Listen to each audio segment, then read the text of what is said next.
अधिकार दिला नाही, तर समाजात ताठ मानेने जगण्याची ताकद दिली. मी आज इथे उभी राहून बोलते, हे फक्त डॉक्टर बाबासाहेब आंबेडकरांनी दिलेले अभिव्यक्ती स्वातंत्र्यामुळे शक्य आहे. इतिहासाच्या पानावर रक्ताने क्रांती लिहिली गेली, महापुरुषांच्या बलिदानाने ही भारतभूमी सजली. इतिहासाच्या पानावर रक्ताने क्रांती लिहिली गेली, महापुरुषांच्या बलिदानाने ही भारतभूमी सजली. पण प्रश्न पडतो आज स्वतःला आरशात पाहताना, ज्यांच्यासाठी ज्यांनी प्राण दिले ती पिढी आज कुठे गेली, ती पिढी आज कुठे गेली.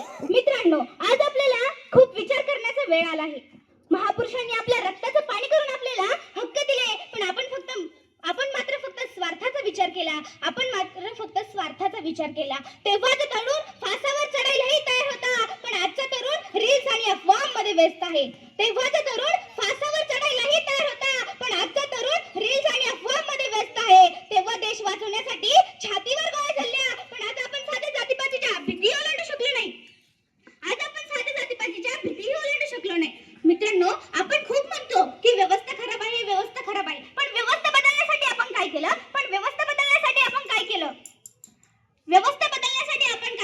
केवळ घोषणा देऊन भ्रष्टाचार मिटणार नाही आणि रस्ते झाडल्याशिवाय घाण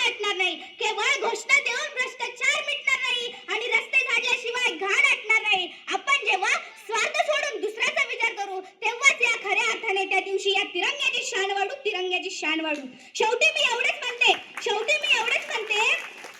माझ्या रक्तात आहे काहीतरी करून दाखवण्याचं. कारण माझा जन्म झालेला आहे या वीर देशात. धन्यवाद. जय हिंद, जय भारत, जय महाराष्ट्र.